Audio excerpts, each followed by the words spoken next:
It's time! Welcome to the latest edition of Speak Your Piece. My name is Evan Hoy, and sitting alongside me is Jeremy Bryant. No Paul Shapiro this week. He needs to find out if he's going to be homeless or not. Wait, that was a... Wait, that's what that was? Yeah, he's seeing if he's meeting with his lease guy. His lease I thought is it was up. about a car, not a house. Like, that's why I was like, oh. Or it might be a car. Might be a house, might be a car. I didn't want to, like, dive into details about it. But regardless. But regardless. See if Paul's going to get a new car or he's going to be homeless. Tune in next week on the next episode of Dragon Ball Z. Anywho, welcome to the latest edition of Speaker Piece. Once again, Evan Hoy, Jeremy Bryant here coming at you from Woodward Sports Radio. Making sure you guys are checking us out on Spotify and iHeartRadio at Speaker Piece and looking underneath SRD Productions. Following us on TikTok at SpeakerPiece_podcast and also YouTube and Facebook at Speaker Piece. And then you got Instagram at SpeakerPiece_313. Jeremy, what's been going on, brother? How you been this last week? This last week has been a lot. A lot. Stressful. Once again, I'm still tired, like always. But as I was telling you off camera at the TD earlier this week, so that was my first time by myself doing it, with no help. Slightly minimal fuck ups, so I'm happy about that. At least I can say that. No show's gonna be perfect. Yeah. And then yesterday we had our remote show at Matrix Home Solutions, which is actually a pretty cool place. Is it? Yeah, they do like kitchen, bathroom, basement remodels, stuff like that. The guy was showing us some of the houses that they've done. Some people have like home theaters in their man cave basements, which I thought was like cool as hell. I'm like, yo, how much did that cost? And then give me the cheapest one that you got back. You guys do payment plans? They do, but like, yo, some of their stuff's like, it literally starts out at maybe $5-6 grand. Just starting out. That's on the low end. I'm like, ugh. I mean, they look nice, don't get me wrong, but right. Dude, I can't buy like a little projector, like a $200 projector. I can't swing that at all. The guy was trying to tell me, like, hey, look, if you get your basement done, you don't know how much that expands your house. Oh yeah, for sure. Household so much. And I was like, oh, well, I mean, I got a lot of shit in my basement right now, so.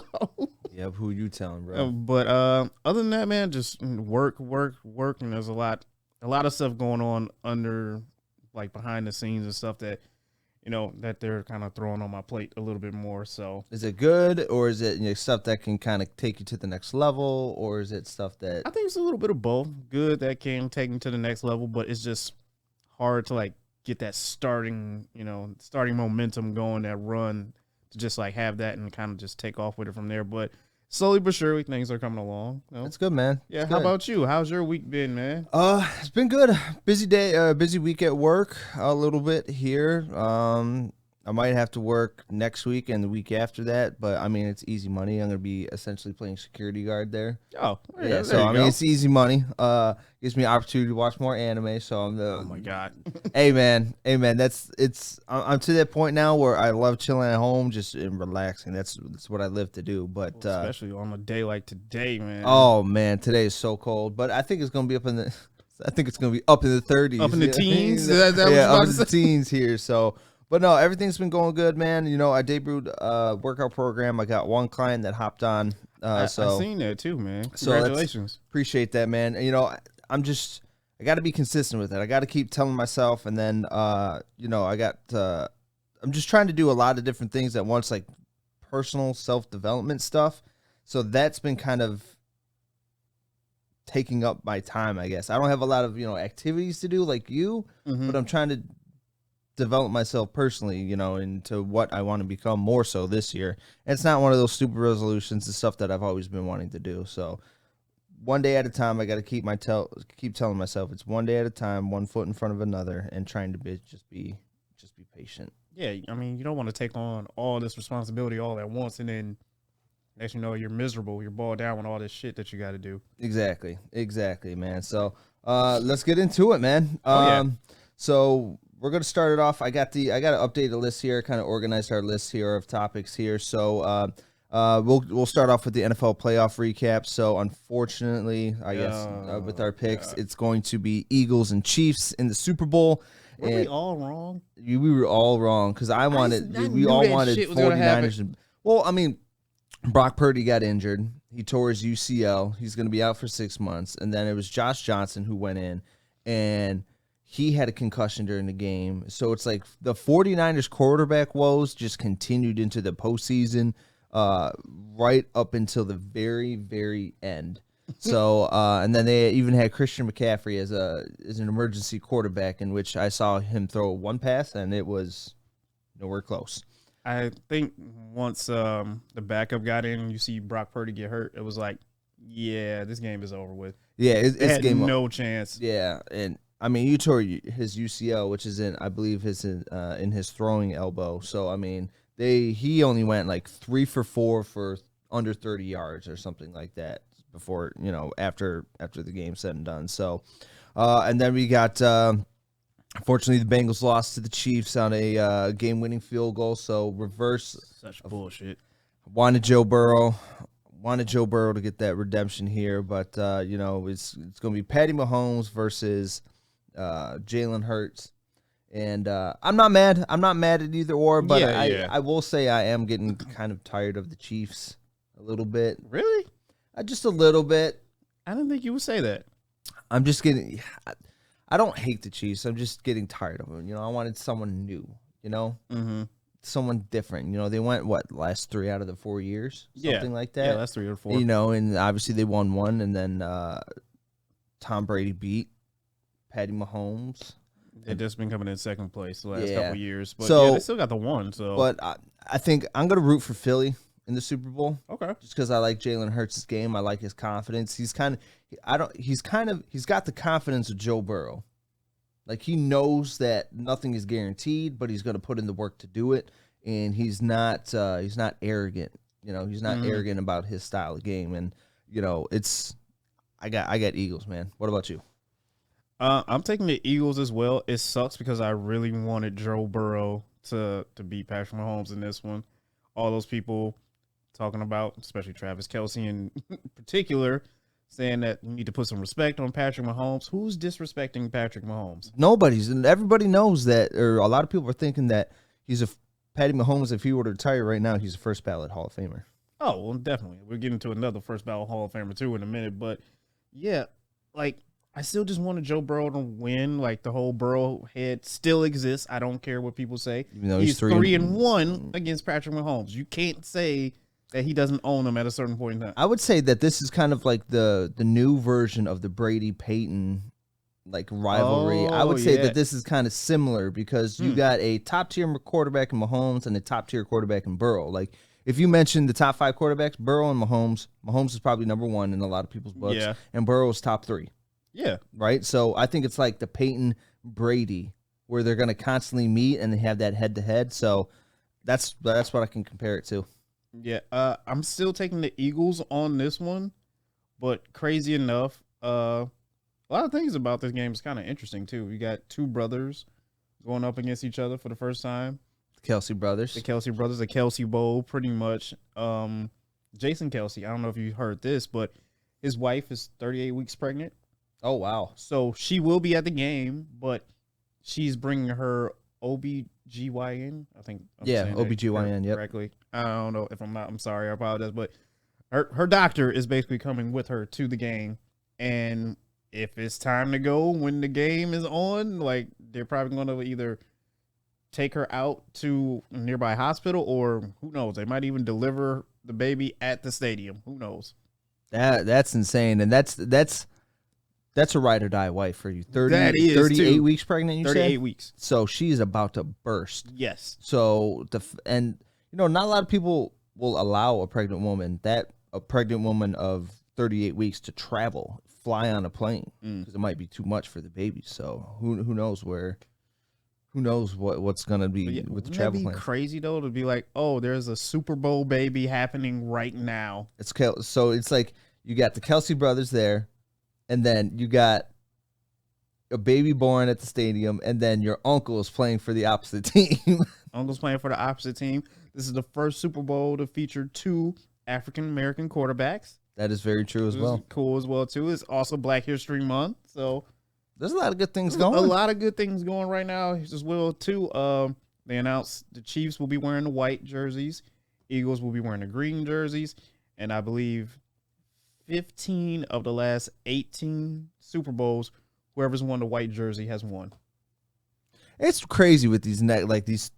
With that being said, I'm still taking the Eagles. I don't care. With these next generation stats, it's like Jalen Hurts is the only one to throw 2 touchdown passes and go for a rushing touchdown on a Tuesday in November or something like that. They come up with like these ridiculous stats. It's these stupid PFF stats that no one knows what they mean. Like exactly what you said. Jalen Hurts is the first African American quarterback to throw 2 touchdowns on a Tuesday with green tape on one leg and have a passer rating over 80.9 yards in the last 6 weeks. Yeah, like no one can put that shit together. No one. All right, look, we're sports people, but we're not that big of sports people to where it's like go in depth like that. Right, exactly. You really got to do those deep dives, but that's what you pay the big bucks for other people to do that type of crap. I guess, but it's like, when are you gonna pull this information out of nowhere? When are you at the bar right now, just like, hey man, Jalen Hurts was the first one to wear green tape on his left foot that one time, that game he played on Thursday Night Football that they won in overtime in a torrential downpour in Texas. Be like, what the fuck? No one asked for this, bro. No, just tell me. I would prefer his yearly stats, his career stats.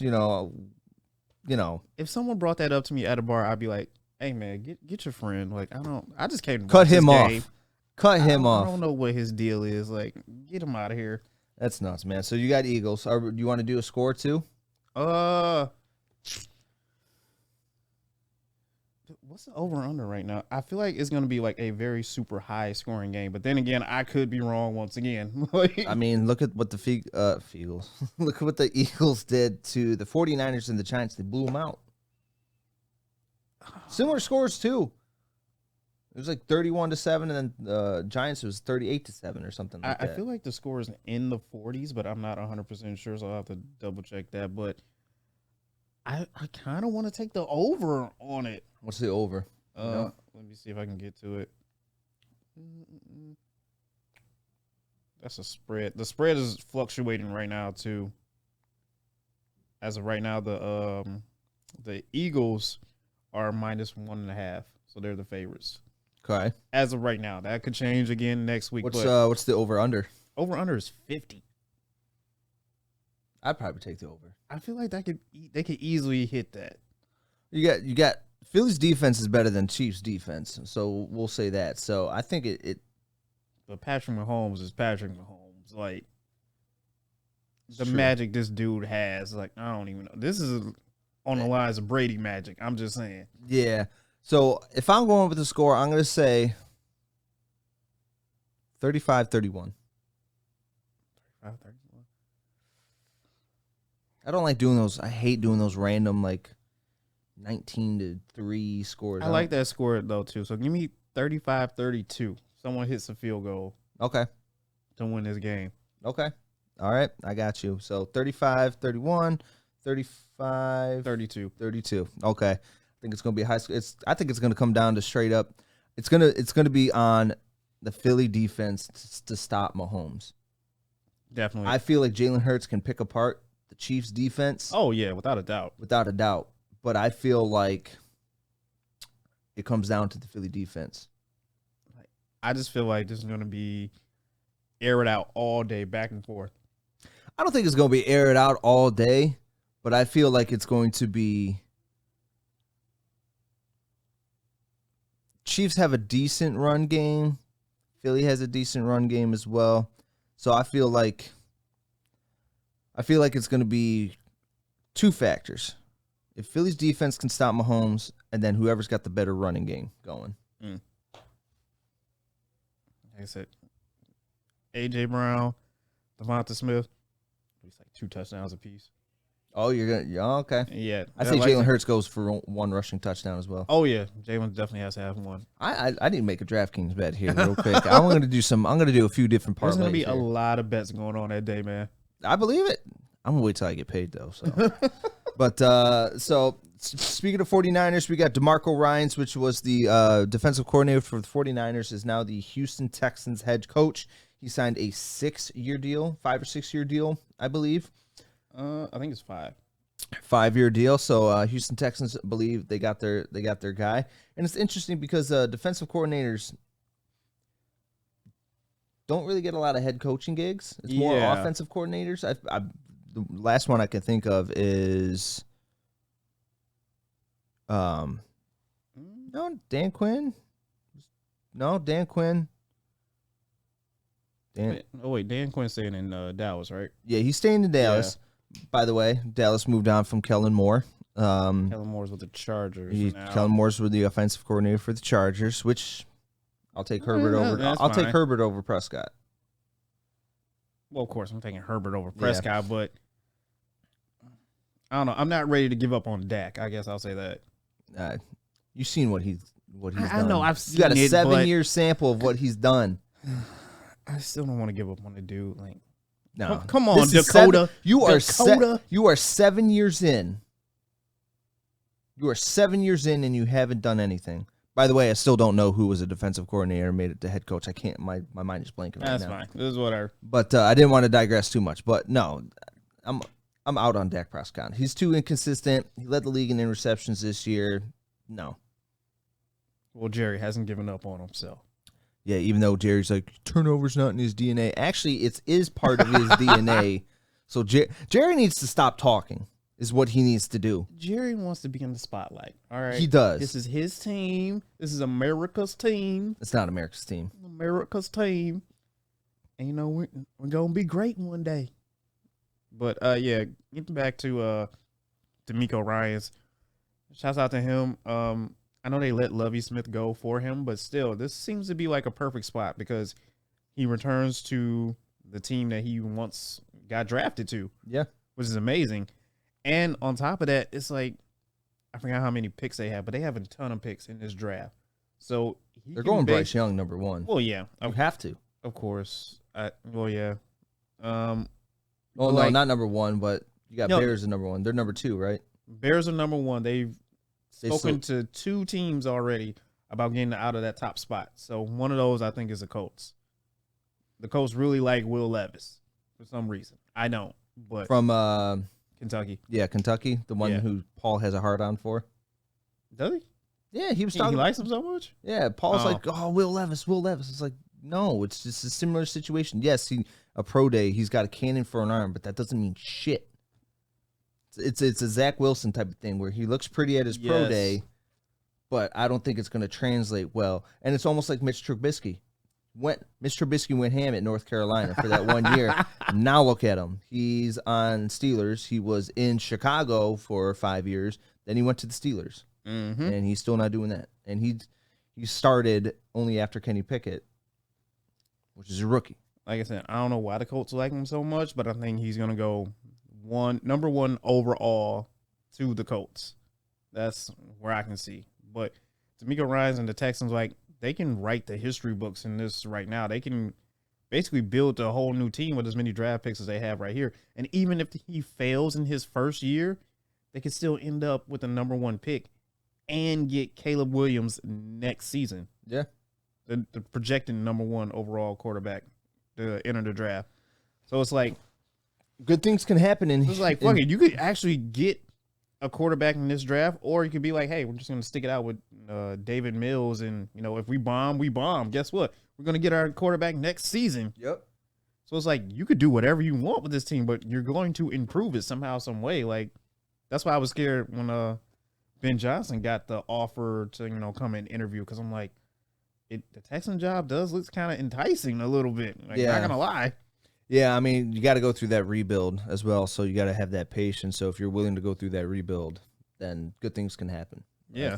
So speaking of good things happen, so after many rumors, so Broncos officially get their head coach, Sean Payton, right? So Broncos received Sean Payton and then a third-round pick of 2024. And then the Saints received a first-round pick of 2023 and a second-round pick of 2024. So this was a little snapshot from Dan Graziano. I think he said the Broncos have basically traded 3 first-round picks, 3 second-round picks, and 3 NFL players for Wilson and Payton. So they really went all in. So I really got to know, man. How do you feel about your team's former head coach now in Broncos country? I think it's Let's ride. I think it's a good pickup because look what Sean Payton has done with Drew Brees coming from the Chargers, right? You see what he's done. He's won a Super Bowl with Drew Brees. He likes short quarterbacks. Teddy Bridgewater went 5-2 as a starter under Sean Payton. See what Jameis did under Sean Payton. So he's taken quarterbacks such as Teddy Bridgewater and Jameis Winston and made them better. Teddy Bridgewater was looked at as a starter after his time in New Orleans because I think he went to the Panthers after that, if I'm not mistaken. And then obviously Jameis signed on for 1 year. Obviously Jameis he went 30 for 30 in Tampa Bay, but he improved. So if anybody can improve after Russell Wilson going, 4-13 in his start at Bronco, Sean Payton's the guy. You really have that much confidence in Sean that he can turn around Russell Wilson? I think so. Really? Yeah. Like, I just think they're down a horrible path with Russell, and I don't even know if he wants to play football anymore, to be honest with you. Because I don't know what's going on in that locker room. Because you hear the rumors of, Russell has his own office once he gets to the facility that none of the players are allowed to get in, or you have to make a call through Russell's agent to even talk to him. I think Sean Payton's a straight shooter, and he's going to fix that. Just think he's going to come in and be like, hey, we're not doing any of this. I think Sean Payton is like, hey, this is about the team. This ain't about you. I think if anyone to do that is Sean Payton. What other coach do you think can set Russell Wilson straight like that? Name one coach. Pete Carroll. Unless Pete Carroll was the Russell. Start of him becoming a diva. I don't know. That's the thing. Yeah. So, Pete Carroll? No, he's already done with Russell Wilson. Otherwise, if Pete Carroll would have continued with Russell would still be in Seattle. You see how smooth Seattle is now? Like how they've come out looking like the prize winner of this trade. Yeah. They're about to extend. They're going to extend Geno Smith. Like, just think how poorly he would have performed this year on Seattle. That would have been crazy. Yeah. So, and you would have extended him too? Jeez. So, looking back at it, I know I said Sean Payton to Arizona, but I feel like you have a more mature quarterback in Russell Wilson than you do in Kyler. Obviously, age plays maturity, but so I think Sean Payton has respect. He's a Super Bowl winning head coach. So I think the respect will follow. Russell Wilson is also a Super Bowl winning quarterback as well. So I think that mutual respect is already there. Like, hey, this is a no BS type of thing. And I think he's going to reset the culture that Nathaniel Hackett couldn't. Couldn't. How many games do you give Russell before you decide to pull the plug on him as your starting quarterback? If something does mess up. You got him for 1 season. You signed him in the offseason to this mass extension or whatever, for 260, 180, 160 guarantees, something like that. So I always give people a chance. So, I don't think 1 season can define your time. Yeah, that's fair. So I think this is 3 seasons, I think. I say, it's kind of like a baseball rule for me. 3 strikes, you're out. 3 seasons. If you can't turn it around, gone. You're gone. Okay. Because First season with Russell, I think it's growing pains, learning the new playbook. I think it's learning a different culture. It's learning, the different team environment because it's different than it was in Seattle. Yeah, yeah. And you've been in Seattle your entire career, and then you're switching over to Denver, which is, everybody knows the history of Denver. Everybody knows the history of Denver, so it's a culture shock. Yeah, but I think that Russell Wilson will. I don't say he's going to go leaps and bounds this season, but I think we will see an improvement. I'm willing to give him another shot, but God, he's on a short leash, man. Mm-hmm. A real short leash. Like, I hear everything you're saying about Sean Payton, but God, Russell Wilson is just that X factor that's like, I don't know if I can trust this dude just yet right now. He was supposed to come in here with this locker room with all his leadership and all the qualities of a great QB, but now it's like I don't know. I think also this was kind of a wake up call for Russell. Like, hey, what you pulled or what you were in Seattle is not what you're going to be here. Mm-hmm. So I think him wanting to, be his own person. I don't think that shit's going to fly, or at least I'd hope that shit's not going to fly. If I was Sean Payton, I'd be like, no, you're not getting your own office. You're not going to be separated from the fucking team. You're going to be part of this team in every aspect. And I think Russell Wilson has a lot to do to gain the respect of his he has a lot teammates. He has a lot of ground to cover. Yeah. Because this whole season of Broncos Nation, let's ride. First off, you got to stop saying that. Because, like, everyone got annoyed with you saying that shit. Yeah. So I think he's still living on the hype. He's like, oh, this is hype. I'm going to keep saying it till it's hype. And it's getting to the point where it's like cringy, bro. Yeah, it's like shut the fuck up and stop saying it. Right? So, let's see here. Moving on to the next topic here. Second time's the charm. TB12 finally retired. Whatever. Yep, that your take did not age well on that one. But yeah, I was posting that video on TikTok. I was like, I have to post it tonight. I seen that too. I was like, oh. I was like, I have to post it tonight. I really have to post it. But no, obviously he's retiring, but case of little too late, man. Like, you went 8-9, got knocked out of the first round of the playoffs. You had a horrible team this entire year. Was it worth it to stay that extra year? No. It really wasn't. Your family could have been still together. Your team would have sucked probably even more than it did, but it's no. So do you think this retirement's going to stick? Yeah, I think he's done now, man. Like, I guess this year with Tampa just kind of showed him, like, yo, I don't got it anymore. I don't got it in me. I can't keep doing these last second drives to hopefully win this game. These receivers aren't, connected with me as much as they were last year. I just think he's done. Like, I don't see him coming back, but then you never know. He might get bored, but he does have that Fox deal going as well too. I mean, $375 million, like, to sit in the booth. Hell yeah, I'll do that too. That's a football contract. Or shit, if you want to do if you want to come back as a quarterback's coach, something like that, that would be fine. Kraft? Yes, Kraft.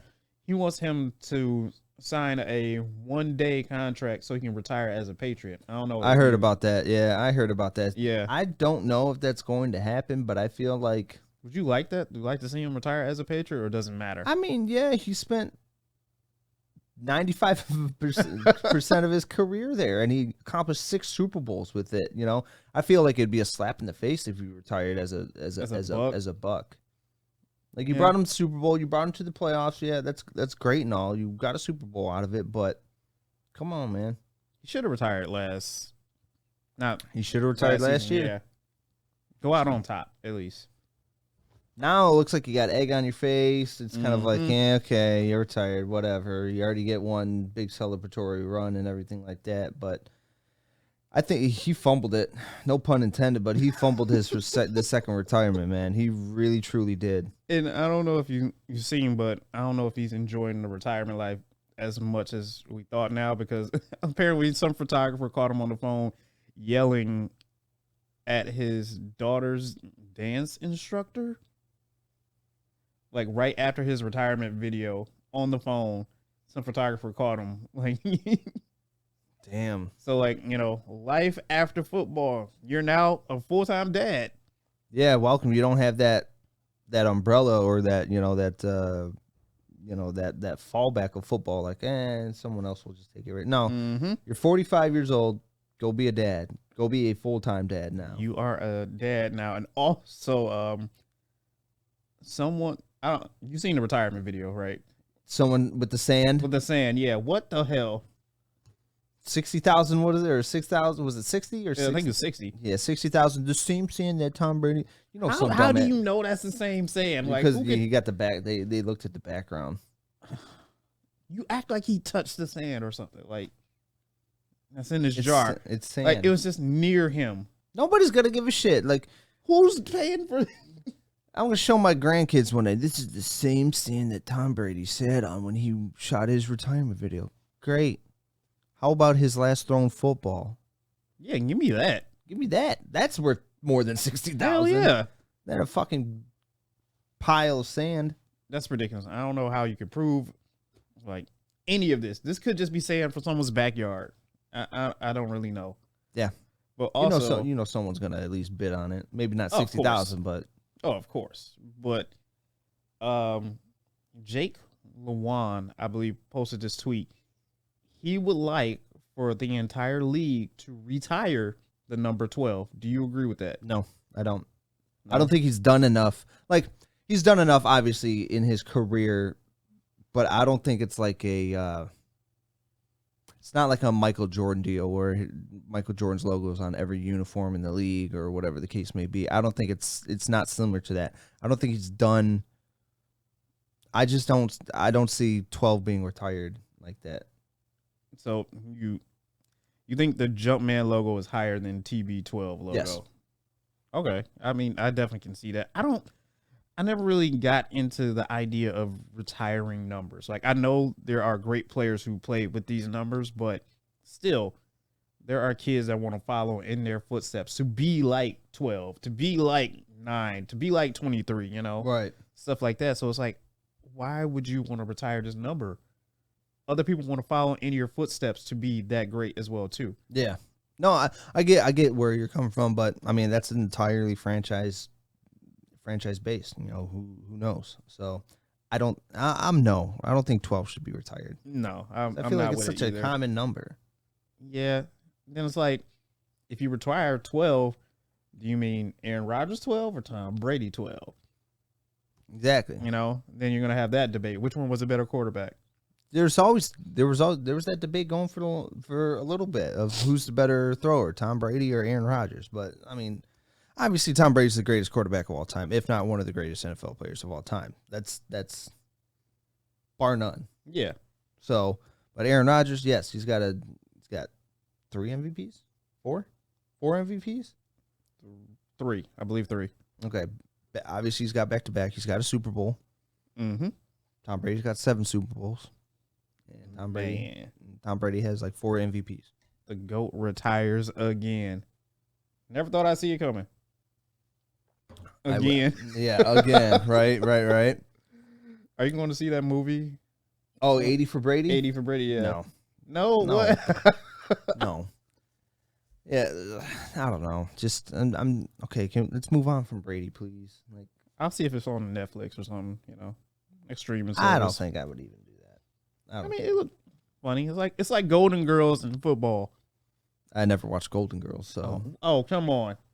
I mean, I obviously know who Golden Girls are, but I never watched it religiously. Like one episode of the Golden Girls, it was never on in your household at all. No, not really. As maybe if I was like flicking through stations, yeah. But oh man, nothing missing like out. That. Alrighty, so we're gonna continue. So we're gonna talk a little bit Lions here. So Lions fans.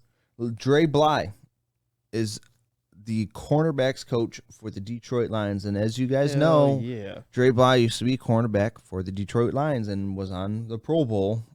I think he was a 2-time Pro Bowler. I think. Yep, 2-time Pro Bowler. 2-time Pro Bowler. In Detroit. Super Bowl winner as well. The Rams. Yep. So I think this is a rookie too. this is huge. This is huge for the cornerbacks because cornerbacks, as we mentioned before, is where we need help. And to have a Super Bowl winning cornerback and a 2-time Pro Bowler as the coach, it looks good, but it's easier said than done. You can be a great player, but that may not translate into you being a great coach. Yeah. So, what do you think? What do you think about Dre Bly coming? This is so cool, and it's exciting because he's excited to be back here with this team, and also to hook back up with Dan Campbell as well too, because they spent some time in New Orleans, as well together. So it's really nice to see a coach that wants to be here, that's proud to say he's played here as well too, and all the things that he's done while he was a player here, his charities, his TV shows, podcasts that he had here as well too. Like, he wants to be here and he wants to help improve this team so much, and you can just tell and see it on his face and his reactions. Like, I'm projecting next season, like, our cornerbacks be top, be elite. He is going to think it's going to be that much of a jump since we had the 31st ranked defense? Defense is one thing. Cornerbacks, yeah, they're going to be up there. So you're thinking Okudah? I think Okudah is going to step up as well too. Kirby shows a lot of promise. I'll give you that. Tracy, like, just leaps ahead of what to say. At least 10 interceptions. Okay. I'm excited for this hire as well. I'm very curious to see how it's going to be. You got, you got Dre Bly, who, as we mentioned, used to play for the Lions. So it's nice to kind of have. It's almost like a hometown kid coming home. Yeah. Like, oh man, you're back. You got experience with Dan Campbell. I think Dre Bly is going to bring that extra, that Detroit pride that we got going on right here. Still don't know about Aaron Glenn, though. He's still up in the air. He had that second But we know interview. Deuce Staley went to the Panthers for the same exact position. I mean, he's going to be coaching Jonathan Stewart. He's got C.J. Anderson. But do you think Deuce Staley leaving the Lions for the Panthers was it an even move? Was it an improvement on his part, or do you think he downgraded? What do you think? Well, have they said it's like a lateral move from running backs coach and running backs coach, or is it now just an offensive coordinator? I think it's a lateral move. Oh, then that's kind of stupid. Yeah, I think that's kind of stupid if it's just a lateral move. If you're running backs coach to running backs coach, like, it doesn't matter. Like, I know Carolina is nice during the season, a little bit better weather, but still, like, it's kind of stupid. You had DeAndre Swift, hopefully a returning Jamal Williams. I don't know who we're going to do at the third running back position, but still, you had so much talent here that you could continuously build on, that were learning, that were young running backs learning that, dude, you could have stepped up and been an offensive coordinator the following season if you just would have stayed here. But I don't understand. Maybe Carolina offered them like a bag of money, but still, like, he has to do what's best for him. I guess I can say that as well too. Right. So this is from NBC Sports. So they're saying Deuce Staley, who spent 2 years as Eagle running backs coach under OC Frank Reichs, is joining Reichs Carolina Panthers staff. Hasn't been announced. His position hasn't been announced. So let me correct that. Wright needs an offensive coordinator, and Staley would seem to be an ideal fit. So role hasn't been announced yet, but it's either running backs coach or OC. So I don't think he would have been better off staying in Detroit. Yeah, absolutely. Like, if you've seen what we're trying to build here, like, greatness isn't going to come. The Lions will be elite eventually. It just takes time. Yeah. If you can, it's like the Michigan saying, all those who stay will be champions. You could say the exact same thing about the Lions. Yeah, I like something's brewing in Detroit. You got Johnson, who's back as offensive coordinator for the second year. Under him, DeAndre Swift will be healthy next year. You need to re-sign Jamal Williams. Please. And Chark. You need to re-sign Chark. Chark's been getting a lot of looks at other places too. But if Chark wants to come back, man, I would love to have Chark come back. But this could be I don't want to say Marvin Jones. Who's that other one that went to the Giants? Wide receiver. Kenny Galladay. I don't want it to happen like that. Like Kenny Galladay was, he was phenomenal in Detroit. Went to the Giants. Terrible. Like 5 passes, like less than 10 catches for the entire year. Yep. Single digits. Was 68 receptions away from hitting that bonus? Bam. In the final week of the season. It's ridiculous, man. Like if you're going to sign Kenny Galladay to a 4-year deal, fucking use him. We could have re-signed him for a 4-year deal. But, I mean, the Lions have, $14-15 million in cap space. Oh, yeah, they have a ton of cap space money right now. So, get Jamal Williams back, maybe on a 3-year deal. There's a lot of free agents that are busting around. So, I think if we draft defensively, re-sign a few key players, and then bring in a few notable free agents, I think that'll set us off. Then I don't think Jamal's going to ask for, like, a ton of money. He's a humble dude. Yeah, he's super humble, and like I said, with the cap space increasing this year as well, too, like, you got to go out there. You got to kind of spend some money, but even though I know we're not known to spend that kind of money, but at the same time, restructure a few contracts. Restructure a few contracts. There's a nice chunk of free agents out there that I would like to see on the Lions team. Yeah. Like Tremaine Edmonds from the Bills. Would love to see him in there. Yeah. Darman Payne, defensive tackle. Would love to see him on the Lions, but it's like you just kind of got to go out there and pursue some of these guys, just a little bit more. I know we're not going to like jump from Swift to a Saquon Barkley, but still, if the opportunity is out there, I might flirt with the idea. You never know, man. You never know. And I think, like I said, this last season, we're on the upswing. So I think it made Detroit more of a free agency destination to see what they build, especially with Hard Knocks coming out. I feel like that it's more enticing to come to Detroit. Like, hey, look at Detroit. We went 6-2 in the last 8 games. Yeah, 6-2. Yeah. Started off 1-6, then went 6-2. No. My math is off. We started 1-6. 1-6. And then we went 8-2. I think it's 8-2. Yep. 8-2. So it's like, that's huge, dude. To do that in the second half of the season. And in the beginning of the season, we lost by small margins. Yes. If our defense is better, who knows what will happen next season, man. The potential's there. If we were to win, I think we less than 7 points, but at least 5 of those 7 games we lost by like a field goal or within a touchdown. Mm-hmm. So if we won 5 games, we'd be 14-3. I said it all depends on Aaron Glenn if he comes back. Because like I said, he did get that second interview with the Colts, but they kind of seem to be leaning towards Jeff Saturday. Yeah, who knows? And they're doing like 3 rounds of interviews too. The Colts, it's like 3 rounds of interviews, 8 candidates, 7 because Peyton's gone. Yeah, and then who knows? So we're gonna see where that stuff ends up, man. So NFL Pro Bowl was also recently, and we had 4 lines. We had Jared Goff, Amon-Ra St. Brown,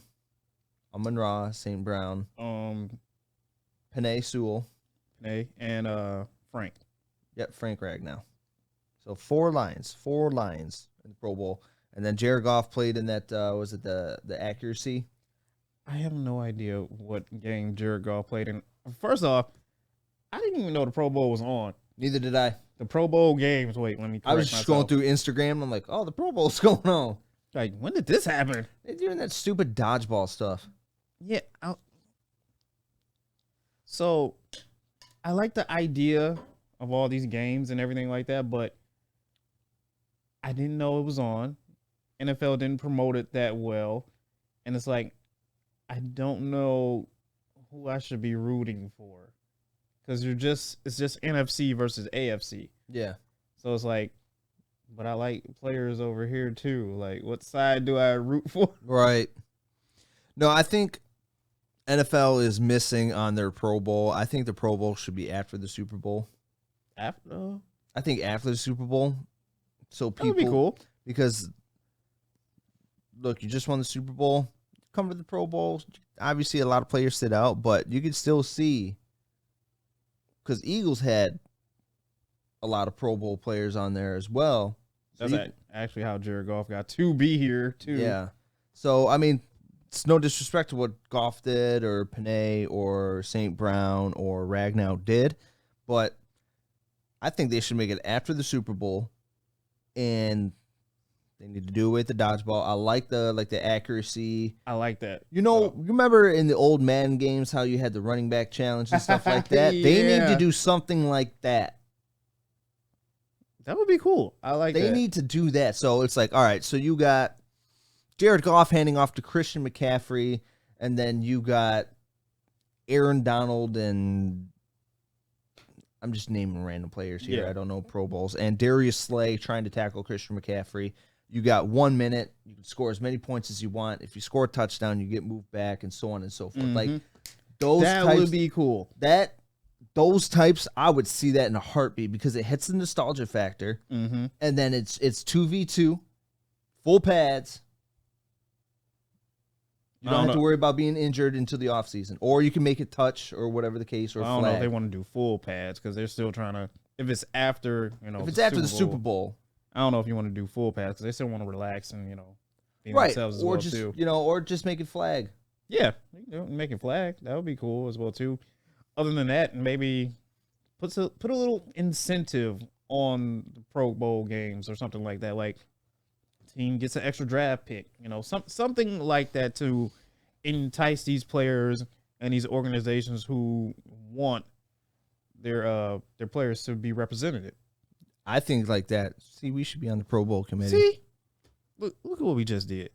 We just created a whole new thing. So, But I like the whole running back Madden thing. Like that would be cool. yeah, and then or having like the quarterback pocket where you can't go outside of the circle. You got tennis balls, the little tennis ball thing. Obviously, you don't want to throw a tennis ball at them, but Yeah, like you got, we'll say 3 defensive players coming at you. They start from a certain distance.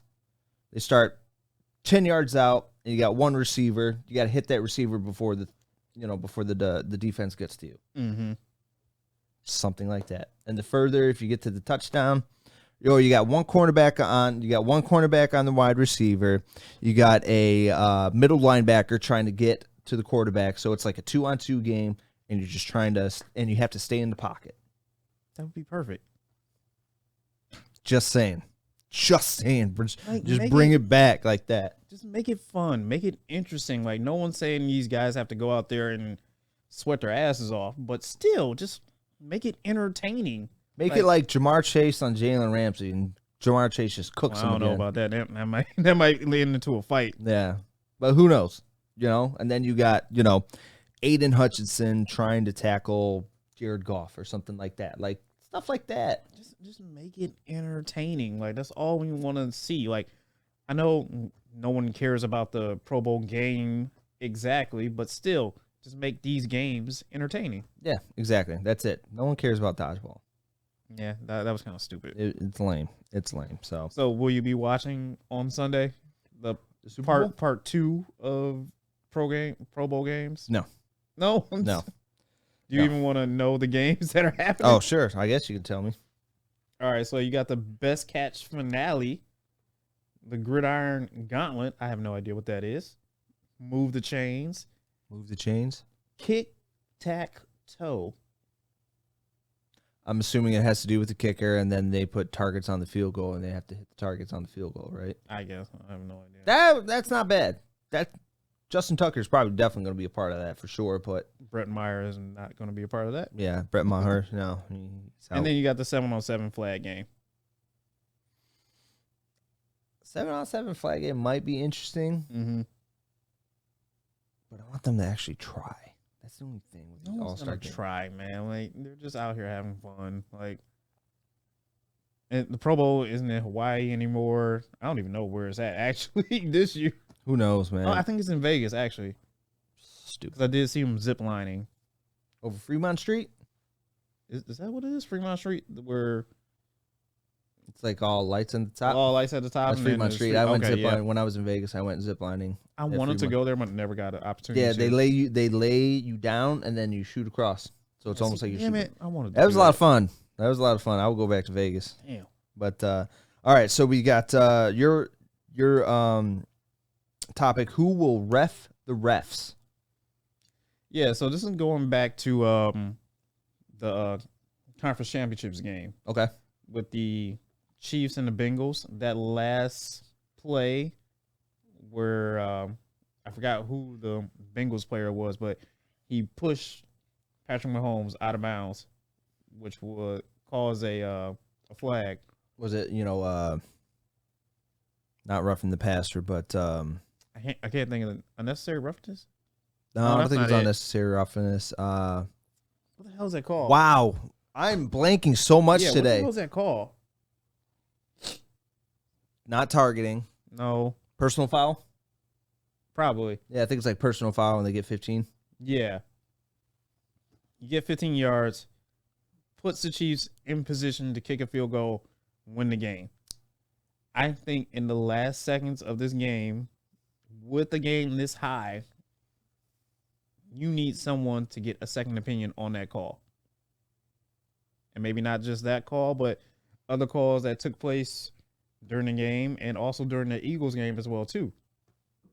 Yeah, I think there was controversy on that Devontae Smith catch, right? Yep, because he did not catch the ball. It wasn't kind of like I didn't get to watch it. It came out. You could see the ball like literally hit the ground and him kind of like covering up. That's why he's yelling to Jalen like, get back to the line. Oh, so they couldn't review it. So they, scored on that play.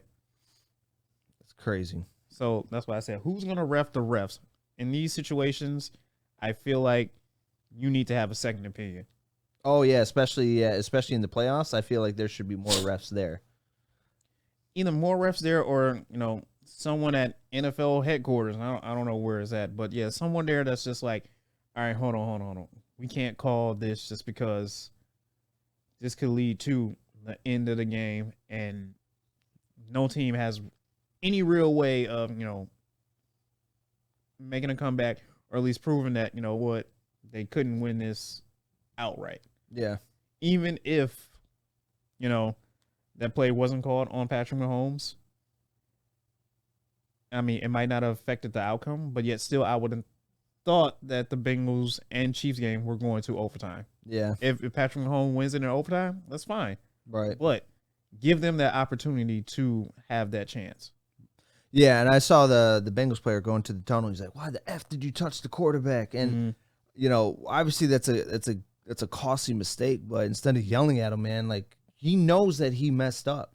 He knew that he messed up even afterwards when they were interviewing at the locker room. Like you could see on his face, like he was breaking down. He just wanted to cry. He wanted to get out there so much, but he did have other teammates around him trying to like uplift him and like be like, what, it's not. That's what a teammate's all about. Like I get it, it's passionate. Like yes, you make a mistake and it's very hard, to get to the championship game.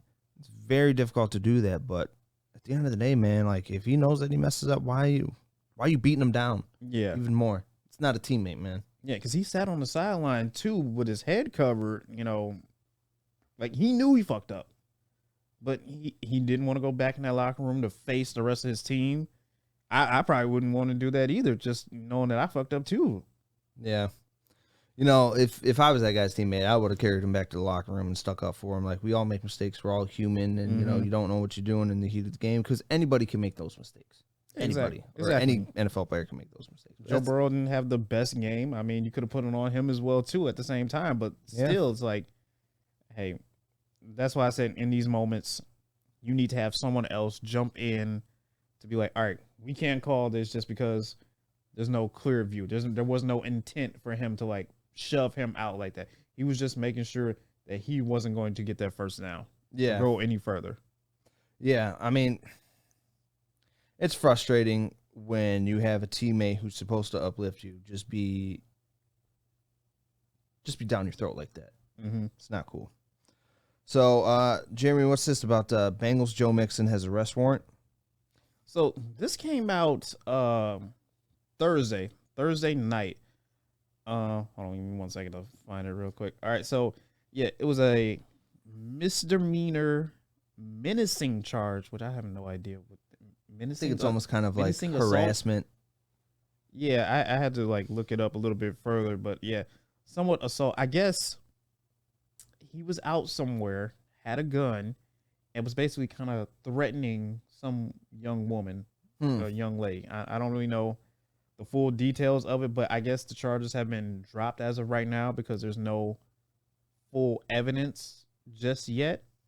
So they're like fully investigating it more, but the charges are dropped as of right now. But yeah, story came out and it was like, I don't know what you do here now, man, Right. because he's already been in trouble from college before because he has an assault charge from college as well too. Yeah.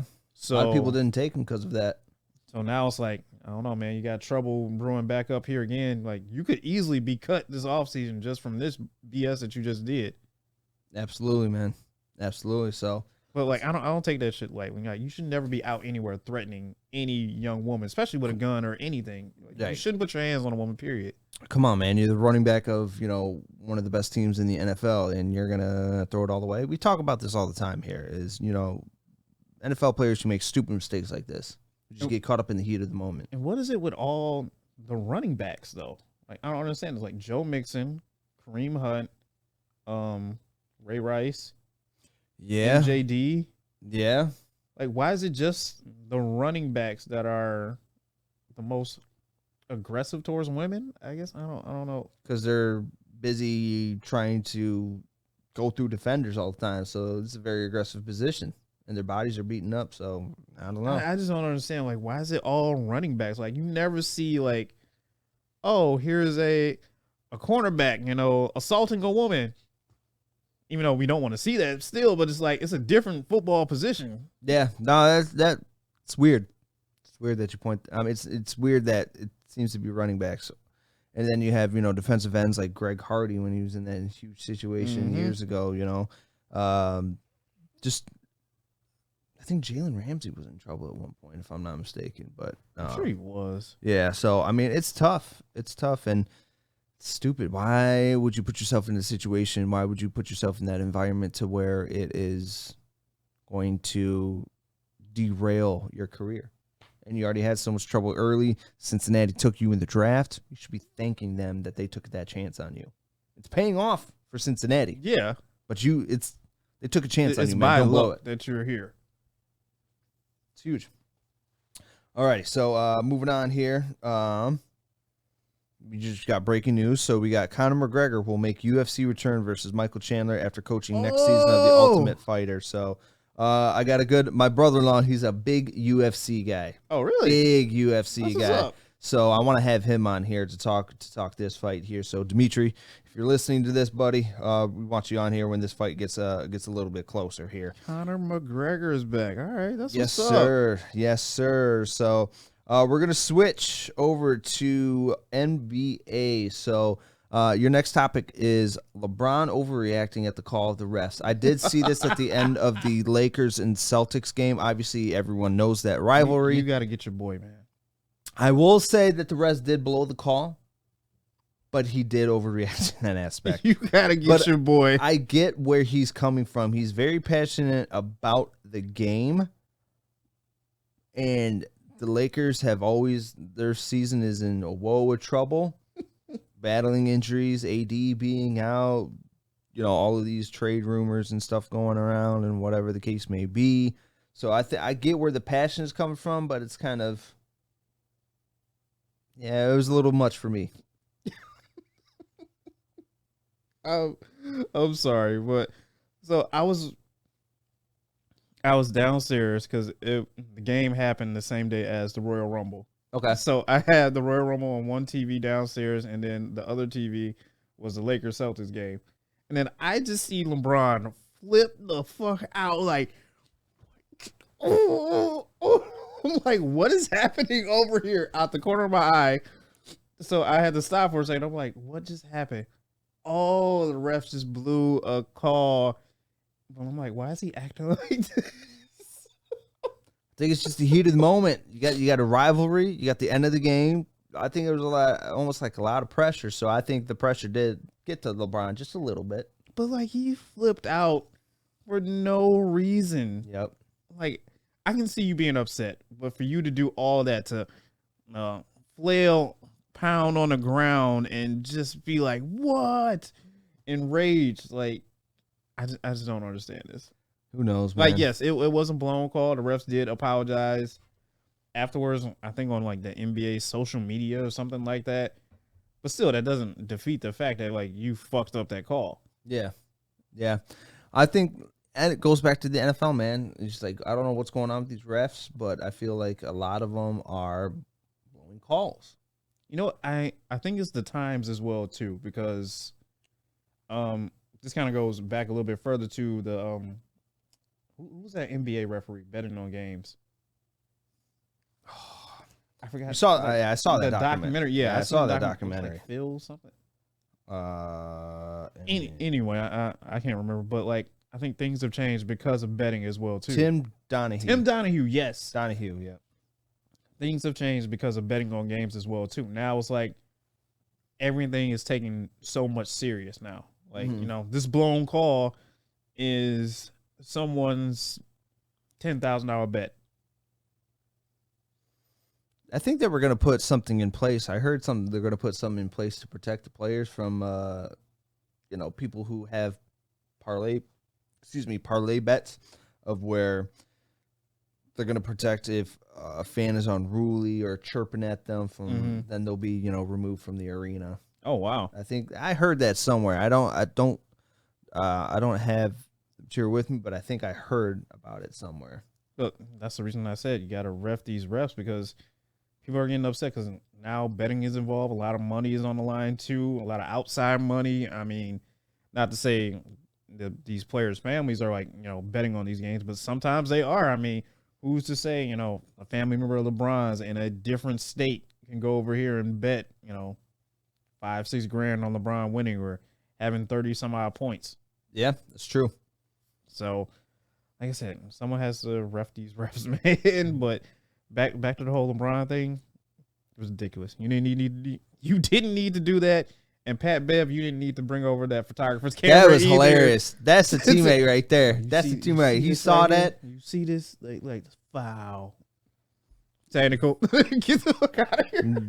That's great though. I mean, that's a ride or die teammate right there. As much as controversy Pat Bev has, he's a good teammate. He's gonna be down for you. But that's funny. It was a funny sequence with LeBron overacting, the Pat Bev bringing that out, and then the memes that are coming out are just absolutely crazy. So, like I said, I was watching the Royal Rumble with a buddy.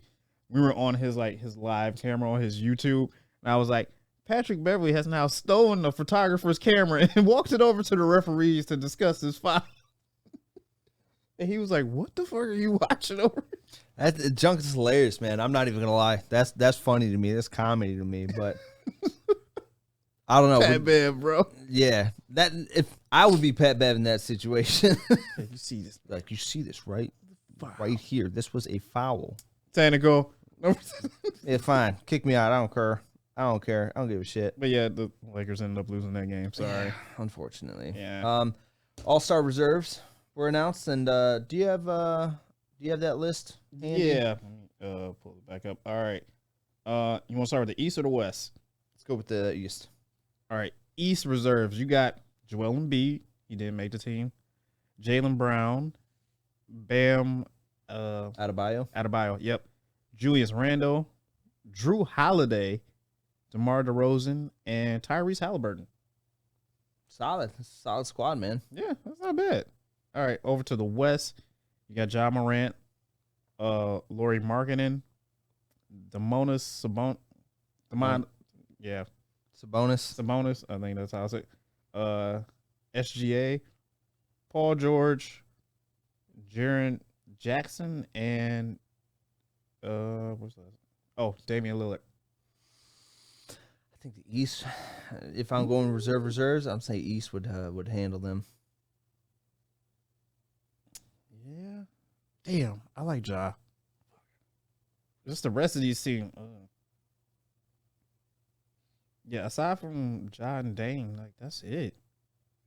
don't really care for any. SGA is okay, but yeah, I might choose the East on this On one. that one. If I'll go reserves, I'm going East against the West. Somebody was upset though that they didn't get in. It was James Harden who didn't get in. Yeah, James Harden. He put on his Instagram story that it was a blacked out screen and it said the disrespect. Shortly after the All-Star reserves got announced. But I don't think he's been that good. I think he's averaging 25 a game, something like that. Really? Yeah. I didn't think he was that great to like just all right, yeah, you're in, but I don't know. Then speaking of All-Stars, you said Ivy and Durant selected to Rising Stars Challenge. Yeah, so two Pistons, Jaden Ivey and Jalen Duren, have been selected for the Jordan 2023 Rising Star Game or the NBA All-Star Weekend, which is cool. So 28 players are invited, 11 rookies, 10 sophomores, and 7 players from the G League. So they got to, be invited, and it should be a nice, skills competition. It's the first time 2 rookies from Detroit have been in there in a while, actually. It's pretty impressive. How do you think they'll do? They'll do okay. I'm not saying they'll be all-stars, but I think they'll do decent. Yeah. Yeah. It's just happy to see 2 Detroit Pistons, making it. We'll see who's making it. But breaking news as of yesterday, Kyrie Irving requests a trade. Oh, Lord. So we talked about Kyrie a lot. So I'm through apologizing on this apology. I'm not. Kyrie. Yeah, like, I'm not. I can't do this anymore. Kyrie, he's balling out. Don't get me wrong, but he requests a trade after the Nets initially approached him about a contract extension, but Kyrie apparently didn't want any stipulations within that contract. So there was a whole mess, and I've seen videos on it. People saying that Kyrie is the reason why Harden left. They offered Kyrie an extension this last offseason. He didn't want it. Now this offseason, he wanted the same contract he was offered last offseason, but they're not going to give it to him. And then obviously, people are saying that Kyrie's a bad teammate and he's a bad friend to KD and everything like that. But they cooked up some trade ideas for Kyrie. So Lord. I got 4. This is a courtesy of SBNation.com. So 4 Kyrie trade ideas with Lakers, Suns, Heat, and Mavericks. So, all right, let me see here. So the Lakers, they would get Kyrie Irving and Seth Curry. Nets would get Westbrook, Lonnie Walker, and then the 27-29 first-round pick. Would you do that one? So Lakers get Kyrie Irving and Seth. Nets get Russell, Lonnie Walker the 4th, and 2 first-round picks, 27-29, which is all the picks that Lakers have, unfortunately. I mean, I guess I would do that. I don't see a problem with it. Yeah, I don't see a problem with him. I don't see a problem with it. KD wants to get back with Russell, I feel. You think so? Yeah. I feel like he's the only one that can. They gel nice. They gel with well. each other. Then you got the Heat. So Heat receive Kyrie Irving. Nets receive Kyle Lowry, Nikola Jovic, and a 23 and 27 first-round pick. So that would put Kyrie, Jimmy, Bam, Tyler, Duncan Robinson. I mean, it sounds nice, but I don't think the Nets would go for it. I think it might be like a Boston Celtics situation where it's like too much star power, too many people that need their shots. I want the ball, need time. Yeah, I don't think that will work out. So we got Mavericks. Mavericks receive Kyrie Irving. Nets receive Spencer Dinwiddie, Christian Wood, a 2027 first-round top 3 protected pick, and a 2025 first-round top 3 protected pick. That's not bad. So that would put him up with Luka. That's not bad. Luka needs some help, and I think this would help him out a lot. I kind of like that Mavericks one. Honestly. I know, but the Lakers really That would reunite Kyrie with LeBron. Let me correct myself. And LeBron really wants Kyrie. Yeah, LeBron wants to reunite with Kyrie, but and then here let's go with this last one. So Suns receive Kyrie. Nets get Chris Paul, Cameron Payne, a 2025 first round top protected pick, and a 2023 first round pick. No disrespect to Chris Paul, but he's old. He's an Asian point guard. I don't want him on my team. I'm sorry. I'm sorry. Devin Booker, DeAndre Ayton as your big three. I just don't want Chris Paul on my team. I'm sorry. The Asian point guard, he's not getting better with time. I just don't want him on my team. I don't know how long Chris Paul is going to last, to be honest with you. So out of those 4 trade packages, I feel like Heat and Nets, or Heat and Suns one, that's a no-go. Yeah, it's Lakers and Mavs. It's Lakers or Mavs. I kind of like the Mavs one a little bit more, just because it makes the most sense. Yeah. I do like Luka, but obviously I'm a Laker fan, but I don't see we are selling our future for an unreliable star. It's that win now mentality. Like, you want the chip again? Do you want, that opportunity? This is it. I mean, you're in a position right now to just say F them picks. Then we have nothing. We literally have You have nothing. nothing until what? 2030? 2030. Jesus. Barely anything. And LeBron's going to be gone by then, too. Yeah. So, I guess it's like the question, what do you value more? Your future of your franchise or the chips now? Because no matter what, us as Laker fans, me as Laker fans, we want to win now. Don't care about the future. And then we're make that trade. Then we're complaining about how our team is sucking for years. But 6 in one hand, half a dozen in the other. Which one are you going for? I'm going with the Mavericks trade just because I can't rely on Kyrie.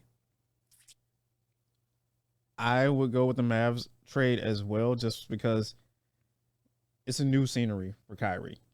You're out there. You're going to be combined with Luka, who is reliable. All the pressure isn't going to be on you as much, but you still need to deliver as well, too. Whereas if you go to L.A., LeBron is going to be on you to deliver every night, even if you don't feel up for playing that night, which, of course, we've seen Kyrie kind of dip in and out of that basketball realm of, all right, I feel like playing tonight. No, I don't feel like playing tonight. No, I'm going to take the night off. Or he has something else come up there where he doesn't want to play. If you get to LA, that pressure is going to be on you to perform. Because can you handle it? Because LeBron is getting pressure right now. AD is in and out of the lineup with ankle injuries, knee injuries. I don't even know what else is broken on him right now. Yeah. So I would jump to the Mavericks. It's just a different scenery. And besides, you have an owner there who likes his players, who enjoys being around his players, who wants to help out this team all around. So I kind of want to go with the Mavs. Yeah, I would say the Mavs as well.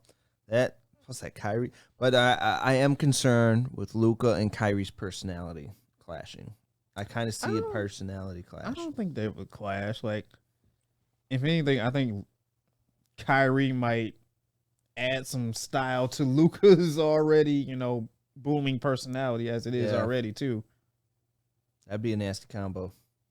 Luka and Kyrie. That'd be a nasty backcourt. Did you see him chirping to the Pistons assistant coach this past week? Luka can talk that talk and back it up. Shit.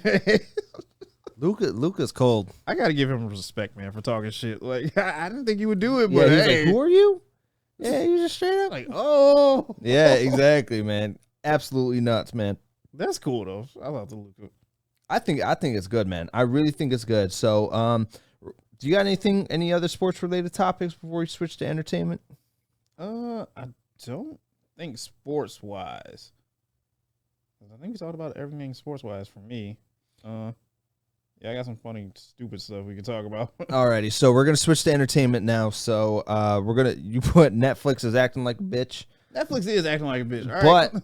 Did you see they came out with an article? So I'll let you explain. So Netflix is trying to crack down on password sharing, basically. So they don't want you sharing your password with, outside of your main family, friends of friends, stuff like that, who's signing in at all these other places. So what they're trying to do now is, and this is just in like other countries, but could move to the US pretty soon, that every 30 or 31 days, you have to sign in via the Wi-Fi from your main household account holder. So if I'm the account holder and I give you my password, you have to bring over your device, whatever it is that you're using to sign in to Netflix on, over to my house to use the Wi-Fi to sign in to say, hey, I'm still logged in and linked in, That's stupid. And I'm just stupid. I'm like, why? Why would you do this? What would have been an easier way to do this so you didn't have this problem? To make Netflix more affordable. Why are we sitting here paying anywhere from $15 to $20, $25 a month for Netflix? It's insane. Just so you can view on 4 or 5 different screens or have unlimited downloads and all kind of crazy shit like that. Make Netflix affordable. And I've seen, I saw an article saying that they're backtracking on their password sharing thing because of a lot of the public outrage saying that you're going to be driving people away from your business. Yeah. With this here, and there's so many other streaming services out there that you can't really afford to do that without going under. So I think Netflix backed off for that reason. It's like, okay, well, if we make this difficult, people are just going to go to Peacock or Disney Plus or Paramount or whatever the case may be. So yeah, I think I feel like Netflix has a habit of shooting themselves in the foot. They really do. Like, I know they want to make new and original content, which is cool, which I enjoy. But at the same time, I want to enjoy it at a reasonable price as well. Yeah. And they need to realize that there are other streaming services out there. I know when Netflix first started, it was, DVDs getting shipped to your house. Then moved money on. You don't know what that's like. Yeah, some people don't know about that times back then. But then it moved on to streaming, which is cool because back then they were like the only mainstream streaming giant back then. But now, like all these other companies, they're streaming, they're branching off, they're doing their own thing to where you can go to different avenues and still have that good quality entertainment. Yeah. We just don't have to sit here and only deal with Netflix. Exactly. 1,000%. 1,000%. So I don't know. We'll see. We'll see if they backtrack a little bit more here. So DC, as we mentioned, is getting their ish together. So James Gunn came out and said basically like DC was fucked before he got there. He did not hold anything back. So they announced a slate of 10 new film and television projects, right? So let's see here. Let's see if I got. So they got Superman Legacy. Okay. That film will hit on July 11th, 2025. And that focuses on Superman balancing his Kryptonian heritage and with his human upbringing. The Authority, which is Wildstorm characters, will join the DCU as members of the Authority, take matters into their own hands to do what they believe is right. This article is courtesy of DC.com. The Brave and the Bold. The DCU will introduce its Batman and Robin in this unusual father-son story inspired by Grant Morrison's comic series. Then you have Supergirl, Woman of Tomorrow. So this will be based on Tom King's amazing award-winning recent comic stories, presents a Supergirl viewers are not used to seeing. Then you got Swamp Thing. This film will investigate the dark origins of Swamp Thing. Oh. Television projects for HBO Max. They got Creature Commandos, which is a 7-episode animated show in which Amanda Waller creates a Black Ops team out of monstrous prisoners. Gunn wrote all the episodes of the first season. They got Waller, which is starring Viola Davis. The series features Team Peacemaker and will be written by Crystal Henry, Watchmen, and Jeremy Carver from Supernatural. Booster Gold uses basic technology from the future to pretend to be a superhero in present day. Lanterns, this enormous TV event follows intergalactic cops Jon Stewart and Hal Jordan as they uncover a dark mystery. And Paradise Lost, set in, let's see here. Themyscira, home of the Amazons and birthplace of Wonder Woman. This drama focuses on the genesis and political intrigue of an island of all women. So, damn, that's slated for the next 3 to 4 years. Okay. So, what do you think after I went through that laundry list? What do you think? You excited for the new DC stuff? Actually, I'm a little bit excited. Like, to see James Gunn sit here and step up and take this DC universe into a different direction than what we're just so used to seeing and used to getting, like, it's refreshing. Like, he's mapped out and blueprinted this game plan of like movies and, you know, TV shows that he wants to bring and to hit on, to where it's like they could quite possibly compete with Marvel like soon enough. Like, if things start to, you know, build up and start to roll and you see that continuously, like, keep going on and he makes compelling and good stories like he has before in the past, like, they could compete with Marvel. Marvel might be, you know, looking over their shoulder in a minute and be like, all right, we kind of got to step this shit up a little bit more. I think so. And then obviously we all saw the Marvel game plan going all the way to 2025 as well. Yeah. With, you know, with the Kang Dynasty and everything like that. You got Ant-Man coming out in a few weeks here. They might have to start like rushing some of these projects to be like, hey, we can't let DC beat us. Like, we actually need to kind of start pushing this stuff out a little bit quicker, you know? So who knows? So we'll see if Marvel plans to kind of kickstart this and say, okay, we're going to wait till 2025, but let's push this up just a little bit. That Spider-Man that you were hoping for in 2025 might pop up next year. Yeah. I mean, the multiverse is coming out. The second multiverse Spider-Man movie. Isn't it coming out next? The animated one? Yeah. Is it coming out next year? I think it's next year, yeah. Yeah. So they might be like, okay, let's do end of 23. Push this up to December, y'all. Yeah. So who knows? But we'll see. So I think out of all of those, I think I'm most excited about the Brave and the Bold, the Batman and Robin one, the dynamic between that one. I like that. I'm still waiting and wondering when we're going to get Batman Beyond. I hope that's coming. I hope so too. Like, I've been wanting that for a while. Yeah, and it's funny because there's no mention of the Flash in there. Oh, what happened to my man? Ezra Miller? Who knows? He's probably in jail somewhere, honestly. But he had a lot of trouble going on. He had a lot of trouble. So you have an opportunity. The Flash movie is done. Do you release it? But exactly. So do you release it? So it's not like the Batgirl movie where they finished it and then scrapped it. So, which was terrible. Like, I would at least just thrown it out somewhere. Like, or they can redo it. They can just go back and just say, okay, we'll keep this part. So, you know, it's kind of rebuilding from 40% rather than starting all over. They can do that with the Flash. You know, who knows? Who knows? I think out of the ones you mentioned, one that really struck me was the Amanda Waller one. Yeah. Like, I kind of want to see like a lot more backstory with her and how she got to the position that she's in, and also why she's just so not giving a shit about any of these Inhumans or these characters anymore. Like, she just doesn't care. She's just so hard. She's just such a hard ass that it's just like, you know what? I'm just doing my job and that's it. Like, I don't fucking care. Yeah. So I'm excited for the DC, what DC's got. You know, as we all know, like, DC has always been a big competitor of Marvel, so we're going to see if they can actually compete with Marvel. I think this will. Like, James Gunn has a good eye for talent and storytelling, so this is going to be impressive.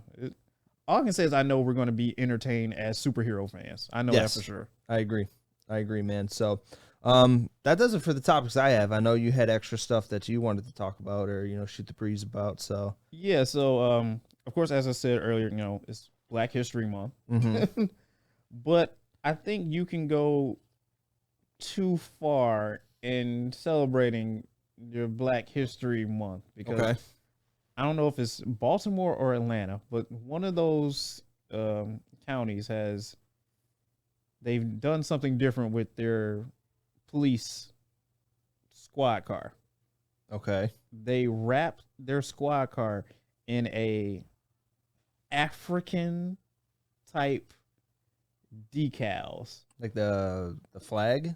No. So like Africa, the country. Right. So they basically used the flag colors to wrap the whole squad car. Okay. And then, put, the fist of injustice and all these other sayings all around the squad car. I don't think that's necessary to do for Black History Month. And secondly, who is going to be riding in this squad car? Yeah, you can't have a white person driving around that. It's going to be kind of counterproductive. Like, I don't have a picture of it, but I just seen it and I was like, I think we're going a little too far with this. So you think that they're being a little extra? You're being a little too extra, especially with a police squad car.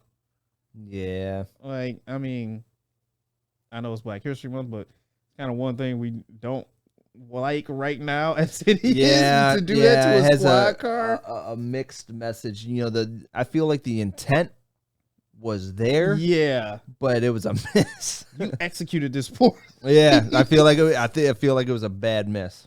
Yeah, so I don't know. They're getting a lot of backlash on Twitter about it, and I'm like, yeah, a white guy can't be driving that squad car. Then again, it's like, as a Black police officer, do you really want to be riding in this squad car either? Someone might. I would be like, nah, I'm not taking that out today. Yeah, that one could just sit in the lot, coach. But this one, and I got to get your opinion on it, if you would do the exact same thing too, but a 19-year-old TikToker has gone viral for announcing that he is marrying and soon to be the husband of a 76-year-old billionaire. A 19-year-old TikToker, male TikToker, has gone viral for announcing that he will soon be marrying a 76-year-old female billionaire. No. How do you feel about that? That's weird. It's weird. That is a billionaire. 57-year age gap. Billionaire. That screams I'm doing it for the money. He says, and I quote, when he seen her, it was love at first sight. Bullshit. It was fat wallet at first sight. I fell in love with your wallet at first sight. That's what it was. That's bullshit. Yeah. He said it was love at first sight. There's pictures of them hanging out. I don't want that image, so I think hanging out together. That's so gross. A 76-year-old billionaire. So how did this billionaire make their money? I'm not exactly sure. I think it's like somewhere in like Miami. Oh, okay. Or something like that. But I don't know. Maybe she's just trying to get her groove back, man. I don't know. 76 years old. I mean, she's not dead yet. This ain't Milf Manor. This is like Gilf Manor. She's not dead yet, but at the same time, it's like I don't know. Maybe, dude.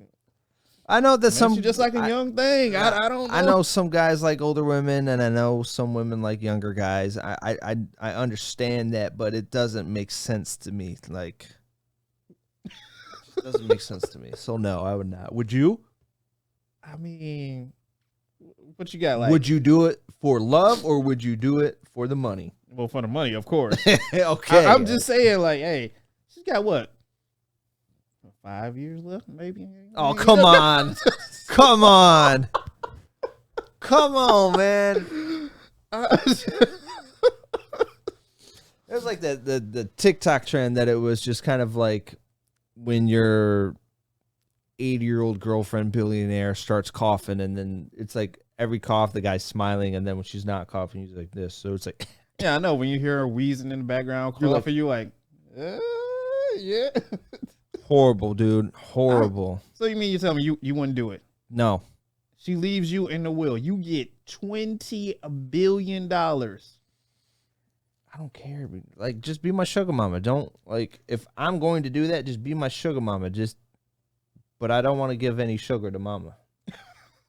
No, thank you. I'm good on all that. No, thanks. She said you got to be her boy toy. I'll be her arm candy, if anything, if I was him. But I'm not about to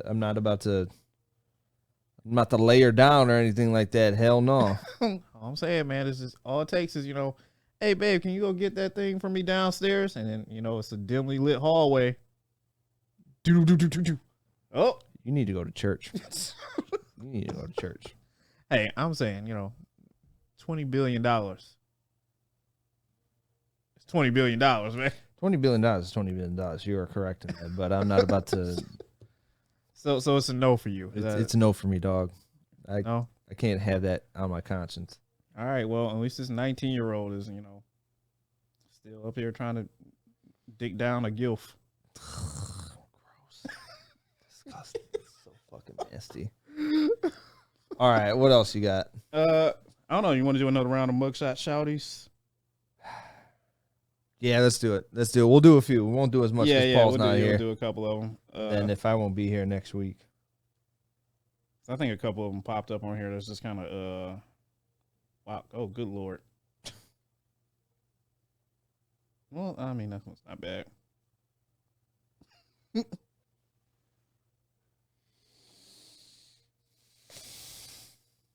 Please don't say meth, because this is not meth. It's not.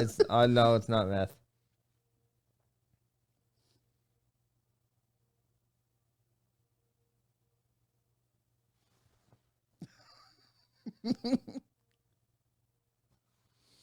Assault with a deadly weapon. Assault with a deadly weapon. Forgery and leaving the scene of an accident. Lame. I was gonna say GTA, but that wouldn't even be close. What the fuck? This girl needs some help. Meth.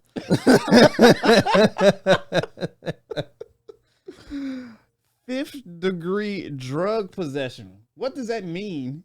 It might, depending on the state, it's like maybe on the size. So if you have like a little dime bag, that could be 5th degree, and 1st degree could be like you have 20 pounds in the car. I don't know. 5th-degree what? See, it's meth. Told you. See, it's meth. I told you. I told you. Paul, you would have been right on that one. I don't know if I did this one or not with you guys. You know what? I probably did that one. Shoot. Find one more, and then that'll be it. No, that was too easy. Too easy. Where do you get these from? I'm telling you right now, they're all on Twitter, and it's just wild. Twitter's a wild place. Twitter is a very, very wild place. Come on.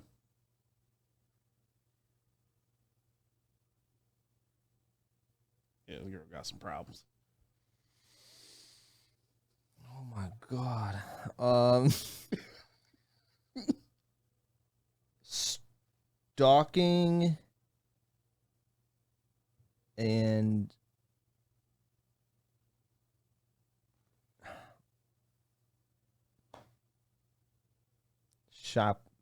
shoplifting, stealing, theft, something like that. You were kind of close. All right. Burglary, failure to appear in court, domestic violence, and possession of narcotics. So it was pretty much like an a all full around circle of the whole first. I knew she looked crazy as hell. That's nuts, dude. That is absolutely nuts. Oh, this is somebody's mom for sure. All right. Last one. We get out of here. That's somebody's mama. She looks very happy in that mugshot.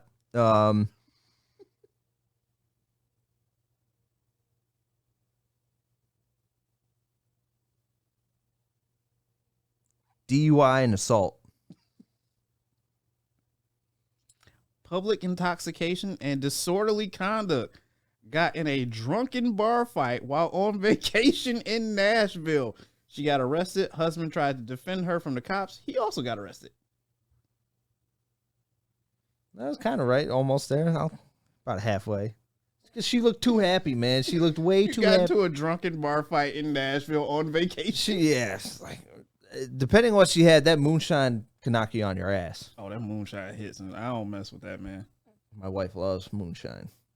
Where do you get the Old Smoky? I think it's like the Old Smoky ones. It's like the different ones. So we get like I like the coffee liqueur ones. Oh, we had like there's a banana cream one. There's apple pie one. There's a whole bunch of different ones. The apple pie one slaps. There's one, the PB&J one. Yeah. It's like you get too much of like the aftertaste, and it just makes it almost taste sour. But The peach, the watermelon one, yeah. If you mix those two together, those two are good too. peach and watermelon. Yeah. But honestly, like I can only do probably like a shot, if anything, and I'm calling it quits. Like I ain't no messing around with that. Oh, stuff. you're not And messing with that? That moonshine is rough. Like I'm just saying. Hell yeah. It is different than any other alcohol, I'll tell you that. So let's see here. Before, I wanted to mention one more thing about sports here. So LeBron James is, I believe he is about 68 points away. 68 points away from the all-time scoring title. So by the time we'll see who you would have broken it. So we'll see. We'll see, and he's going. You got anything else, dude? No, that's it for me, man. All right, I got nothing else either. So thank you don't guys. Want to marry a 76-year-old woman, so all right. No, I'm not gonna do that. Not gonna do that. So, yeah, my wife and I we're watching Milf Manor right now, and it's. Are you serious? Yeah, it sucked us in. I stopped after the first episode. I was like, this is boring. I'm done. It gets better. It gets Really? better. Yeah, one of the moms is actually hot. She likes everybody. Let's just put it that way. She likes all the dudes. Like, she's like, okay, this guy's not giving me attention. I'm going to go to this guy. I'm gonna go to this guy. I'm like, oh, okay. Wow. Yeah, it's weird, man. It's weird. It's really weird because you got a mother-son combination, and you have eight mother-son combinations, and then it's like they go on dates, and then you're literally watching your mom on a date with a dude your age. It's. I don't think I could watch that. It's interesting. I want to know what the hell was the casting for this. Like, how do you cast this? They didn't tell him. So that was the spin, and then now I have to deal with it. But what's the chances of you finding an older woman that likes younger guys, and also that older woman has a son or sons that like older women? They're out there, but and they found them apparently. Weirdest combination. Like, yeah. I just don't get it. But so who knows? But all right, that's going to do us for this latest edition of Speak Your Piece. Jeremy Bryant sitting alongside me. My name is Evan Hoy. Thank you guys so much for tuning into this latest episode. Making sure you guys are checking us out on Spotify and iHeartRadio at Speak Your Piece with the SRD Productions. Checking us out on Facebook and YouTube at Speak Your Piece. Clicking that like button, clicking that share button, making sure that you guys are sharing to everybody. Still looking for sponsors. No sponsors yet, but we're going to keep trying here. We'd love to be in a business partnership with somebody here. And then also checking us out on Instagram at speakerpiece_313 and TikTok at speakerpiece_podcast. Alrighty.